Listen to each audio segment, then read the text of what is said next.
The Fletcher Defender was a tiny plane that packed a serious punch. It also came equipped with some of the largest loud pipes ever seen on a small airplane. Hang around to the end to find out what they sounded like. Though most have never heard of it, the Defender actually shares its DNA with one of the most popular light planes ever built. Any guess what that plane is? The Defender's journey begins with a talented aircraft designer named John Thorpe. Born in California, Thorpe was captivated by aviation from a young age.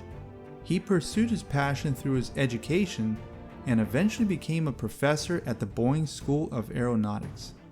This was an aeronautical school that trained young apprentices who would go on to work for Boeing.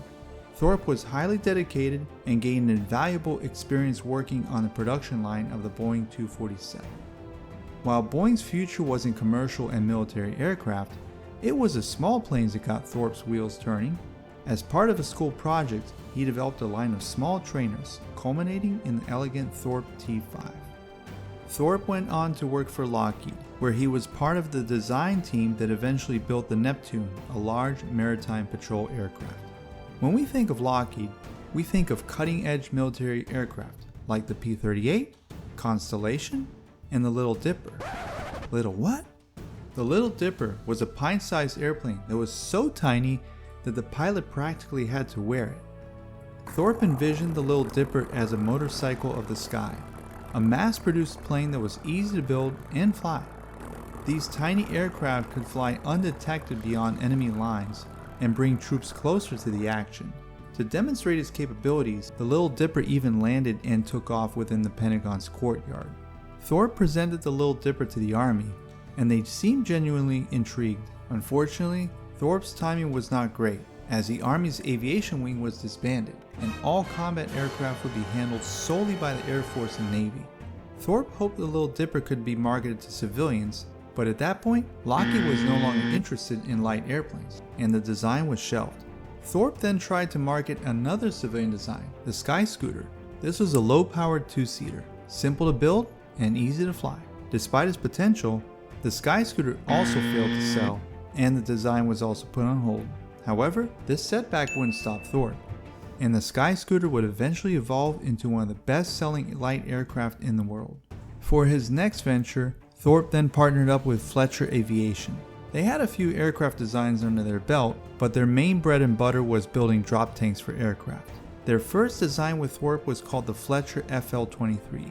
They were very close to securing a government contract, but the plane was damaged on a flight test, and that sweet contract went to Cessna's Bird Dog instead. Thorpe then set his sights on his next design. Once again, it was a small aircraft with seating for one pilot, similar to the Little Dipper.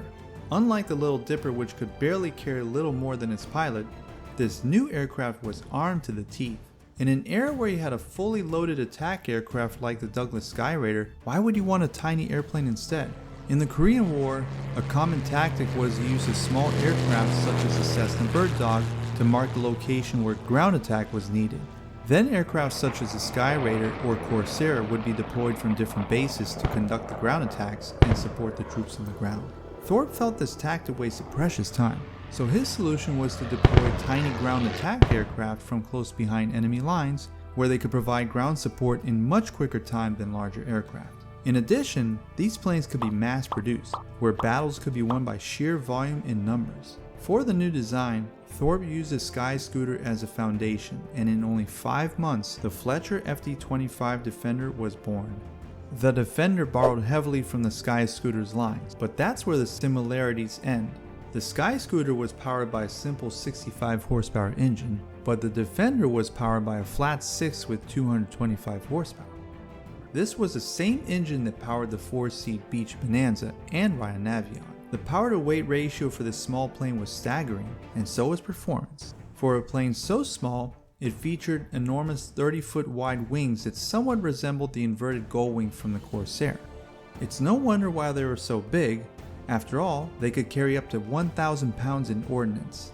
The Fletcher was designed to carry a large assortment of weaponry, from napalm, fragmentation bombs, machine guns, and rockets, all easily adaptable according to its missions. With so much horsepower in a compact design, it was no surprise performance was mind-blowing. With its large wings, it could fly as slowly as 40 miles per hour cruised at 160, and had a top speed of 180 miles per hour. It only required 1,000-foot runways for takeoff and could easily climb at 1,500 feet per minute.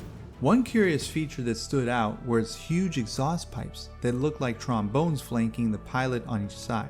These were actually common on larger aircraft in the 1950s and designed to improve cooling to the engine. Fletcher claimed this also increased horsepower as well. One thing's for sure, what it did increase was the noise, and I've got some clips at the end of this video for your listening pleasure. The Defender was demoed by many pilots, including Chuck Yeager and Barry Goldwater, who were equally impressed by the tiny plane's performance. Thorpe kept pitching the aircraft to the Air Force and even conducted live ammunition demos.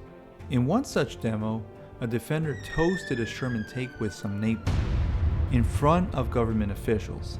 In spite of the Defender's potential, the Air Force seemed entirely uninterested in the plane, nor the idea of tiny attack airplanes.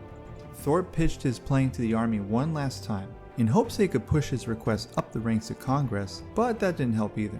After producing only 3 prototypes and failing to secure any government contract, Fletcher Aviation sold the design to a company in Japan. 12 Defenders were produced, and most of these sold to air forces in Cambodia and Vietnam. Sadly, those planes vanished without a trace. Of the 12 built in Japan, 2 can be found in a museum in Tokyo, a single-seat model and a 2-seat trainer. Fletcher and Thorpe parted ways. Fletcher built an aircraft specifically for the New Zealand agricultural market. This new design was based on the Defender and named the Fu-24. The Fu-24 was stretched to accommodate a chemical hopper and converted to tricycle landing gear. It actually sold pretty well. A local company in New Zealand named Pacific Aerospace Corporation bought the rights to the Fu-24 from Fletcher. It eventually evolved into a turboprop that's popular with skydiving operators. Can you spot the Defender's lines in this plane? The Defender may have failed as a design, but the concept of a tiny attack aircraft lived on, and this category of aircraft came to be known as counterinsurgency aircraft. Over time, many companies around the world produced their own models of ground attack aircraft. As to John Thorpe, he spent more time developing his Sky Scooter design, which eventually was sold as a kit plane. Inspired by the Defender, he also created the Thorpe T-18, which is widely considered as the first high-performance home-built aircraft. And it was while working at Piper that Thorpe's most iconic creation was conceived, the Cherokee. Designed in partnership with Fred Weick, the Cherokee went on to sell over 30,000 units around the world. How about that for a resume? And that leaves us with one airworthy Defender flying in the world. And this aircraft can be found in Northern California. Owned by Philip Esdaile, he first spotted the Defender in a 1950s mechanic's handbook and craved owning one himself. He eventually got his hands on the 3rd prototype, completely restoring it to its former glory. This pristine example has been spotted over the years by lucky airplane enthusiasts, most of them left scratching their heads. What is this tiny airplane? And what's up with the huge pipes? Without further ado, let's take a moment to appreciate what the Defender sounds like.